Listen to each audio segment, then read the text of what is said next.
많은 분들이 부자가 된다는 거를 이렇게 생각하는 것 같아요. 예를 들면 여기 1000만 원으로 내가 주식을 시작을 했다. 그래서 시간이 이렇게 쭉 지난다고 가정하면 그냥 이런 느낌을 생각을 하시거든요. 아니면은 빨리 해서 이렇게 돼야지. 그냥 100억 정도 목표를 달성하는데 뭐 얼마나 빨리 될 수 있을까 이런 건 정도로 생각을 해서 이렇게 직선으로 이렇게 쭉 올라가는 것들을 그린단 말이에요. 잘하는 경우에. 근데 현실은 주식이라는 거는 예금 적금 같은 게 아니기 때문에 실제로 자산이 이렇게 빨간색 선으로 그려놓은 것처럼 이렇게 등락을 거치면서 이렇게 올라간다는 거죠. 그래서 마지막은 이런 식으로 이제 올라가서 100억 달성, 그 이상 달성 이런 것들을 머릿속에 그리고 있고 실제로 이거는 모르는 분이 없거든요. 근데 많은 분들이 실제 주식을 하다 보면은 이렇게 흘러가는 와중에 굉장히 많은 고통을 받아요. 제 생각에는 이 원리와 특징 그리고 그것을 어떻게 활용하는가에 대한 근본적인 것들을 잘 모르기 때문에 고통을 받는 거라는 생각이 들고 그래서 오늘 시간에 그 부분을 좀 이해시켜 드리고 그리고 여러분들이 그걸 적용할 수 있게끔 좀 가이드를 해드리는 설명을 해드려 보려고 하는 거거든요.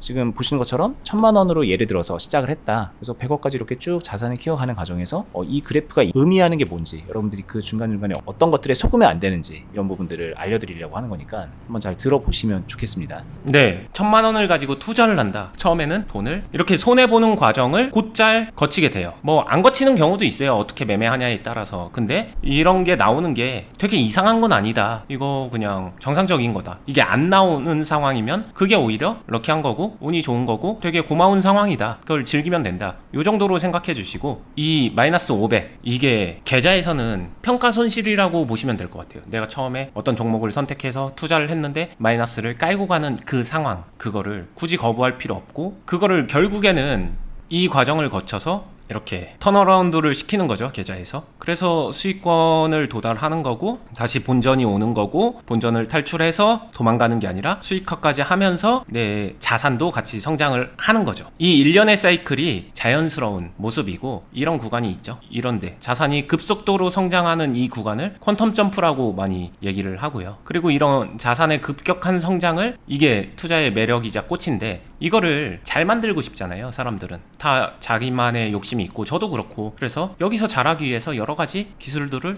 넣는 거예요. 이거를 두 가지 목적이 있죠. 더 빨리 만들고 싶어서 아니면은 더 크게 만들고 싶어서 그래서 어떤 행위들을 합니다. 대표적으로 하나는 내 돈을 추가하는 방법이 있어요. 자금을 추가로 충원을 하게 되면 아무래도 운영할 수 있는 여력이나 운신의 폭이 넓어지기 때문에 확률을 높일 수가 있어요. 이거를 잘못하게 되면은 그냥 무리한 물타기로 해서 더 큰 손해를 보기도 합니다. 두 번째는 이 과정 사이사이에서 당연히 계좌에서 수익을 확보하는 여러 다양한 선택권이 있죠. 그러다 보니까 빨리 수익을 낸다 아니면 크게 수익을 낸다 이런 여러 가지 선택권이 있으면서 그게 많은 선택 장애를 불러온다고 생각을 해요. 그 다음에 이 자산이 진짜 성장하게 되는 중요한 요소 중에 하나는 내가 선택한 종목이나 아니면 시장의 환경, 상황 이런 사이클적인 상승기 같은 그런 상황과 만나야 돼요. 그래서 요 세 가지가 같이 어우러졌었을 때 자산이 확 올라가는 그런 모습을 그리거든요. 이 중에 하나만 있어도 될 수도 있겠지만 하나만 있다고 해서 모두에게 되는 경우는 드물고요. 대체로 이게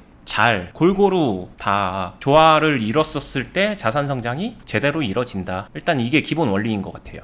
그럼 여기까지 얘기했었을 때 제가 중요하게 얘기하고 싶은 거는 이 큰 과정 이거를 최소한 하나의 사이클로 생각해 주는 게 중요하고요. 생각의 관점 자체가 달라서예요. 첫 번째는 이 마이너스 500 평가 손실 이거에 대해서 나쁜 게 아니다. 자산을 성장시키기 위해서 지나가야 되는 1차 관문 중에 하나다. 이렇게 생각해 주시면 좋고요.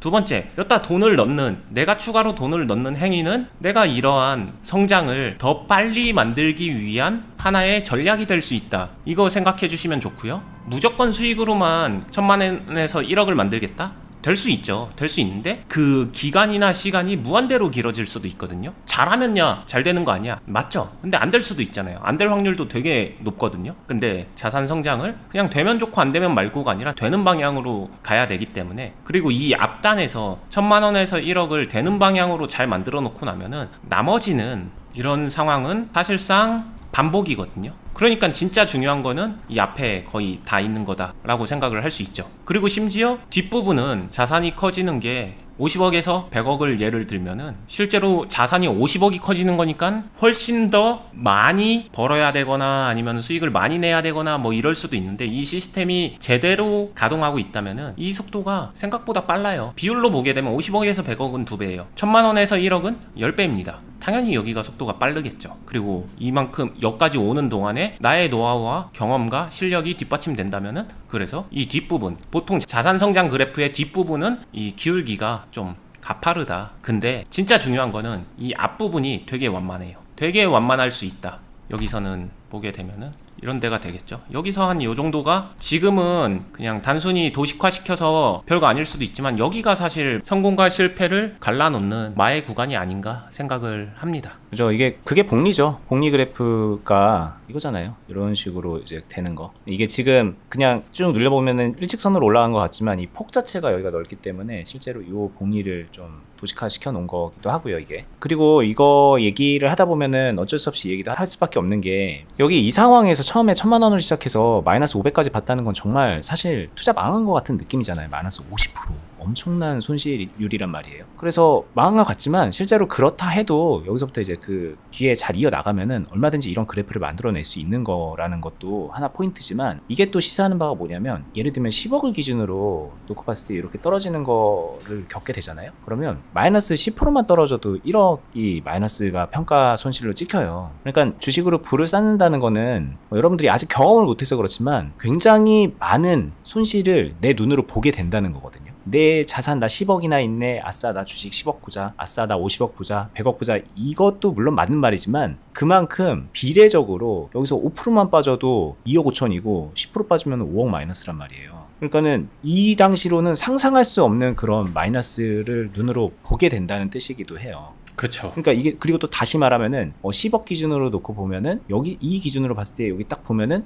야, 이거는 투자 망했네라는 생각이 들 수도 있는데, 중요한 거는 거기에 현혹되면 안 된다는 거죠. 그거에 현혹될 거면은 지금부터 그거 안 하는 게 맞죠. 주식 안 하는 게 맞죠. 근데 이건 너무 당연한 거고, 그런 과정을 거쳐가면서 우리가 자산을 키울 수밖에 없다는 거를 제 생각에는 시작 단계부터 인지하셔야 된다고 생각이 들어요. 그래야 이 위기도 극복할 수 있고, 먼 훗날에도 그런 거를 거쳐가면서 이렇게 자산을 키워갈 수 있을 테니까. 근데 많은 분들이 처음에 제가 말했듯이 그냥 머릿속으로 관념적으로 이걸 그리는 게 이제 주식으로 성공하는 거라고 생각을 하기 때문에 애초에 이런 부분들을 잘 감당하지도 못하고 할 생각도 없는데, 그래서 결국은 주식으로 부를 못 쌓는 거라는 생각이 드는 거거든요. 네, 진짜 시사하는 바가 많은 얘기죠. 또 요 정도까지도 다들 머릿속으로는 이해하시는 분들도 되게 많아요. 근데 이게 실전으로 들어갔었을 때 구체적 예시를 한번 들면은 여러분 느낌이 어떤지 한번 생각해봐 주세요. 제 얘기에 공감할 수도 있고 아닐 수도 있는데 그냥 들어보시면서 판단해 보시면 좋습니다. 1천으로 시작했어요. 그리고 뭐 이런 거 열심히 잘 배우고 자기 나름대로 노력하고 조금씩 실현 수익도 쌓고 뭐 이러면서 키워갔습니다. 그래서 어느 순간 한 1000만 원일 때는 1차 목표가 대부분 1억 정도 되더라고요. 내 계좌에서 1억을 달성했습니다. 처음엔 안 될 것 같았는데 이 달성한 거에 너무 기뻤어요. 그래서 계좌를 까봤는데 이 1억을 이제 차분히 되돌려 보는 거죠. 아, 나 이 1억 오는 동안에 이 전략적으로 내가 빌드업하고 모아가는 돈, 아니면 내가 물타기 하든 뭐 하든 내가 추가로 넣은 돈 해서 내가 원금이 한 6천 정도였어.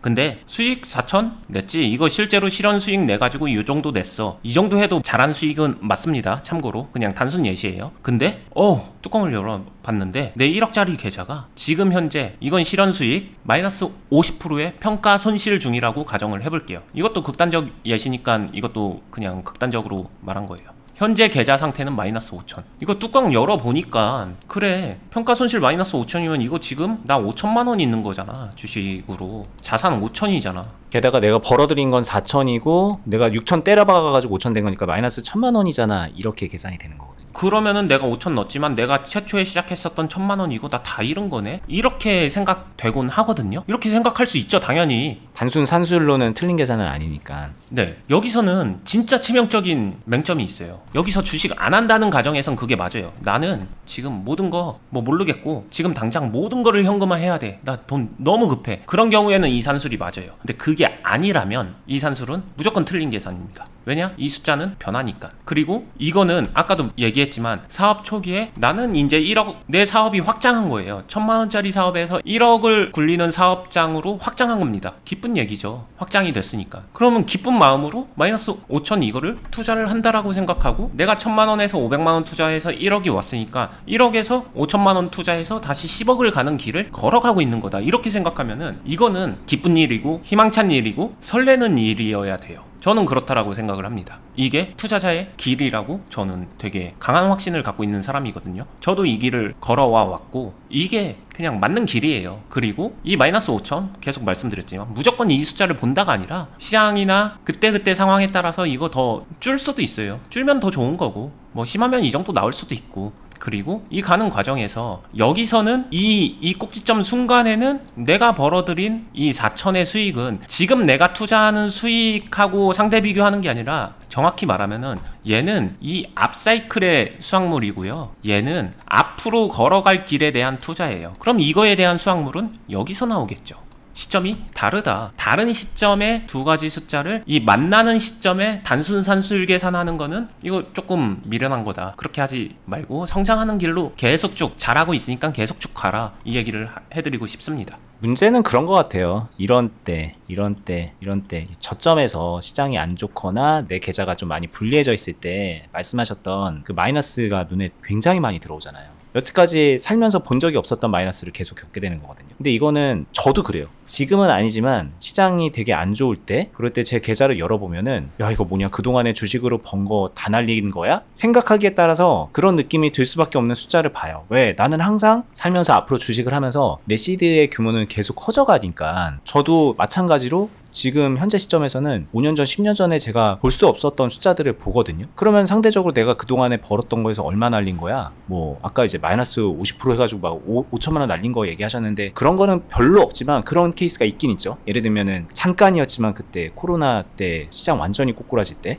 그때 그런 상황을 겪게 될 수 있는데 야, 나 완전 망한 거 아니야? 그게 아니라 지금 아까 말씀하신 대로 이 고점부터 시작해서 다음 사이클의 고점으로 가는 그 과정에서 가장 안 좋은 순간에 그거를 보고서 부정적인 생각을 하는 거에 불과하다는 생각을 하게 되면은 거기서 그냥 바로 벗어나야 되는 거. 벗어나는 게 정상이고 이제 앞으로 내가 뭘 어떻게 해서 이렇게 올릴까에 대한 고민을 해서 그냥 올라가면 되는 문제라는 거죠. 근데 이게 이제 종목을 잘못 골랐기 때문에 떨어진 거고 종목을 잘 골라야 올라간다. 이렇게 생각하면은 아마도 이 말이 되게 이상하게 들리겠지만 저희는 능동적으로 이 흐름을 만들어낼 수 있다는 거를 계속 말씀드리고 있죠. 똑같은 종목을 골라도 누군가는 돈을 벌고 누군가는 돈을 잃는 그 결과가 나오는데 그 결과에서 우리는 돈을 버는 결과를 만들어내는 사람이 돼서 능동적으로 올라갈 수 있다라는 얘기를 하는 거니까 그 관점으로 들으면은 우리가 해야 될 것이라는 게 좀 명확하게 이해도 될 거라는 생각이 듭니다. 네. 그리고 저도 개인적으로 이 앞부분이 저는 항상 되게 중요하다라고 강조하는 근본적인 이유가 뭘까? 왜 나는 항상 이거를 습관처럼 이 앞부분을 강조하고 있었을까가 저는 이 사이클에서 갈리는 것 같아요. 뭐냐면은 지금 이 도식화는 말도 안 되는 이론의 그냥 이상적인 모습입니다. 실전에선 이렇게 한 번에 퀀텀 점프를 매번 성공해서 간다? 쉽지 않겠죠. 그럴 수도 있는데 누구에게나 다 이렇게 된다라고 장담하기는 어려워요. 아닐 수도 있거든요. 대체로 이렇게 10억 정도 갔다가 좋든 싫든 백도를 좀 하긴 해요. 백도를 했다가 여기서 다시 오고 좀 여기서 맴맴 도는 이런 게 있고 그 다음에 몇 번 맴맴 돌면서 정체기를 거치다가 다시 올라가는 게 좀 더 일반적인 모습이거든요. 그럼 이 헤매는 도돌이표처럼 이 헤매는 거를 한 번 하냐 100번 동안 반복하냐 이거는 역시나 극단적인 비교지만 차이 되게 크잖아요. 이거 100번 반복하잖아요. 아마 이 사람 손해일 거예요. 한 번, 두 번 정도의 이 구간을 탈출하게 되면은 나는 이제 50억대 투자자, 50억 사업을 하는 그런 정도로 사업이 확장된 거다. 한두 번 시도해서 이렇게 올라선 거다. 엄청난 거죠. 이 정도만 해도 진짜 잘한 거거든요. 여기서 헤매는 기간을 최소화시키는 이게 진짜 시간을 줄이는 길이기 때문에 제가 이 앞부분을 강조하는 것 같아요. 여기서 제대로 한 사람은 이거를 그렇게 오래 헤매지 않아요. 근데 여기를 허술하게 한 사람이 결국에는 이 윗구간에서 정말 100번을 반복해도 계속 맴맴 도는 그런 매매 속에 갇히고 정체되고 그래서 나중에 수지타산을 따져보게 되면은 마이너스 늪에서 헤어나오지 못하는 그런 경우도 많이 봤기 때문에 이 부분을 좀 중요하게 생각해 주셨으면 좋겠다 이런 거고. 그래서 초반부에 이렇게 좀 정상적인 사이클을 능동적으로 극복하는 하는 그 경험을 한 사람은 이게 이 앞부분만 보면 되게 이만큼의 시간 낭비를 한 것 같잖아요. 그리고 마음고생도 많이 한 것 같은데 그런 사람들이 나중에 더 빨리 성장하죠. 실제로 많이 그렇습니다. 제 주변에도 이렇게 성장하는 분들 가끔 있거든요. 뭐 어떤 주식 잘 사가지고 그래서 되게 기분 좋아해요. 근데 그런 분들이 이 뒤에 이런 것처럼 이거 아까 100번 시행착오 겪는 것처럼 여기서 엄청 시행착오 겪으면서 이제 주식을 접거나 잘못돼 버리는 경우가 정말 많아요. 이런 경우가. 왜? 앞에서 그런 경험 할 시간이 없었거든. 그 뒤늦게라도 이런 경험을 하면서 올바로 이걸 이제 극복하면서 자산을 성장시킬 수 있는 노하우를 익혀야 되는데 이 한 번의 경험이 너무 결정적이었다는 거죠. 이게 제대로 된 성공 같으니까 계속 이거 찾아다니다가 시행착오 너무나도 반복을 하는 것도 문제이기도 하고. 네. 오늘 중요한 포인트는 이 과정 속에서 평가 손실 마이너스는 어찌 보면 제대로 하고 있다라는 전제 아래서 어찌 보면 기쁜 일이다. 설레는 일이고 내가 더 주식 자산이 성장하고 있다는 증거이다. 이렇게 얘기를 할 수 있는 거고요. 그러기 위한 전제 조건은 아까도 말했지만 요 세 가지. 기본적으로 돈을 투자할 수 있어야 되고 수익을 낼 줄 알아야 되고 그 다음에 시장과 종목에서 파동에서 유리한 상황, 내가 수익을 만들어주는 그 상황까지 이렇게 좀 밀어붙일 수 있는 그 능동적인 힘, 컨트롤 능력, 요거까지 이 세 개 중에 하나로 되면 안 돼요. 다 갖춰야 됩니다. 여기서 대표적으로 하나로 갖추는 게 돈으로 해결해서 수익 만들어 본 사람들이 요런 케이스입니다. 어쩌다 한번 되기도 할 거예요. 물타기 잔뜩 해서. 근데 이 하나로만 이렇게 수익을 내면은 한계가 있어서 꼭 중요한 건 이 세 가지를 골고루 갖춘 상태에서, 다 갖춘 상태에서 성장을 시켜야 여기서도 헤매지 않고 계속 성장할 수 있다. 뭐 요 정도로 정리를 할 수 있겠습니다. 그리고 저는 그 성장하는 과정에서 계좌에 찍혀있는 그 손실률이라던가 뭐 그런 여타 숫자에 현혹되지 않았으면 좋겠어요. 이거를 이해하면 당연히 현혹이 안 되는 게 맞는데 이게 사람이잖아요. 그리고 경험이 없고 항상 이 주식이라는 거는 자산이 키워지는 과정에서 한 번도 경험해 보지 못한 그 자산의 숫자들을 보는 거기 때문에 머리로는 이해해도 이제 가슴이 되게 거부하는 경우가 많거든요. 근데 오늘 얘기 잘 기억하면서 그게 당연한 거다라는 인식을 하고 나갔으면 좋겠습니다. 특히 이제 저희 클럽 회원분들도 막 1년 동안 2년 동안 저희랑 같이 훈련하고 이렇게 자산을 키워가는 와중에도 시장이 되게 큰 충격이 오거나 본인의 주식이 조금 어려워지는 상황이 되면은 그런 것 때문에 되게 힘들어하는 모습을 저희도 많이 보거든요. 근데 따지고 보면 불필요한 거예요. 그거는 되게 생산적이지 못한 거고 견뎌내기만 하면 되는 건데 그냥 마냥 존버하라는 게 아니라 그걸 견뎌내면서 이렇게 그냥 가면 되는 문제이기 때문에 저 역시 그런 걸 계속 겪고 있고 어니스님도 그냥 겪고 있는 문제거든요. 힘내라고 말씀드리면 저도 처음 보는 숫자를 보면은 저도 사실 부담 느껴요. 그렇죠. 익숙하지 않은 숫자에는 저도 부담을 느낍니다. 저도 로봇이 아니에요. 그런데 극복하면은 그게 나한테 선물을 준다는 걸 알기 때문에 저도 이겨내는 거다. 여러분도 할 수 있다. 이 얘기 꼭 해드리고 싶네요. 네, 저희가 얼마 전에 저희 한 회원분의 후기 남겨드리고 그분이 수익을 얼마나 냈는지 말씀드렸잖아요. 그분은 이제 좀 큰 규모로 굴리고 계시기 때문에 수익 금액도 꽤 컸죠. 뭐 2억이 넘는 그런 정도인데 아마 모르긴 몰라도 그분 통장에 그분 주식 계좌에 찍히는 평가 손실을 보면은 억대일 거예요. 그냥 기본적으로 억대에 나올 가능성이 되게 커요. 시장 안 좋아지면은 몇 억 되고 막 그렇게 되겠죠. 네. 근데 그게 여러분들 주식 부자예요. 그게 통장에 마이너스 많이 찍히는 사람이 부자다 이런 말도 안 되는 얘기를 하는 게 아니라 주식 부자들은 자산을 많이 키워놓은 사람들은 그냥 그런 것들을 늘상 겪고 있는 거다. 근데 그걸 피할 수는 없고 여러분들도 그냥 그런 사람이 되려고 목표를 삼는 게 좋은 거 아닌가? 지금 마이너스 통장 뭐 몇천만 원, 몇백만 원 이런 거 가지고 쩔쩔매지 마시고 나 나중에 마이너스 5억도 보고 10억도 보고 아무렇지도 않은 사람 돼야지? 그렇게 생각하는 게 좋잖아요. 그게 진짜 부자니까. 그런 좀 목표의식을 좀 드리고 싶었습니다. 이거 원리적인 이야기는 했는데 제가 노파심에서 하나를 말씀드리면은 이런 성장 그래프를 보면서 이거를 무조건 해내야 된다, 빨리 해내야 된다, 이게 시간값이죠. 이 시간값에도 너무 강박을 갖거나 자기 중압감을 만들지 않았으면 좋겠어요. 그러면 또 매매가 망쳐지거든요. 자신만의 페이스, 이게 진짜 중요하고요. 그 다음에 저도 새로운 숫자를 보면 부담이 느껴진다고 했었잖아요. 아직도 머니버디님도 그렇고 누구나 그럴 거예요. 그러면 새로운 대로 도약하게 되면은 이 시점에서 사람인지라 부담이 느껴지거든요. 여기서는 진짜 스스로 좀 속도를 줄이고 템포 조절을 할 줄 아는 그런 노련함과 센스도 필요하다. 그래서 속도를 시작부터 끝까지 전속력으로 풀악셀 가는 게 아니라 긴 시간입니다. 긴 시간을 잘 가는 게 훨씬 더 중요하고 잘 가는 게 돌아가는 것보다 무조건 훨씬 더 빠르기 때문에 그거 생각하고 자신만의 페이스로 느리더라도 한 발 한 발 단단하게 가는 거, 속도 조절하면서 가는 거, 그게 진짜 중요하다는 거 다시 한번 강조하고 싶어요. 그러니까 이 가는 길에서 필요한 것들, 어떤 요소가 필요한지, 어떤 능력치가 필요한지 이런 것들이 이제 크게 말하면 실력적인 부분이고 경험적인 부분인데 그거는 당연히 여러분들이 채워 가셔야 돼요. 그런 부분을 저희가 유튜브로 채워드리고 있고 투자클럽에서 같이 매매하면서 채워드리고 있는 거니까 그거 당연히 채워가는 거고요. 근데 그걸 채워가도 이런 원리적인 거를 모르거나 특정 상황에서 감정이 휘둘리게 되면은 큰 그림을 못 보게 되는 경우가 참 많기에 오늘 좀 다시 한번 중요하게 얘기를 해보는 시간을 가져봤습니다. 오늘 얘기가 많은 분들께 도움이 됐으면 좋겠네요. 계속 말씀드리는 투자클럽은 저희 영상 하단 부분에 댓글란이랑 영상 설명란에 저희가 운영하는 네이버 카페 링크 걸어놓고 공지사항 링크 걸어놓고 있거든요. 가입 어떻게 할 수 있는지, 가입돼서 뭐가 좋은지 살펴보시고요. 저희는 계속해서 클럽이랑 유튜브 영상으로 여러분들께 매일매일 도움 드리도록 할게요. 도움 되셨던 분들은 구독 알람도 한 번씩 부탁드리고요. 끝까지 보시느라 수고 많았습니다. 감사합니다. 감사합니다.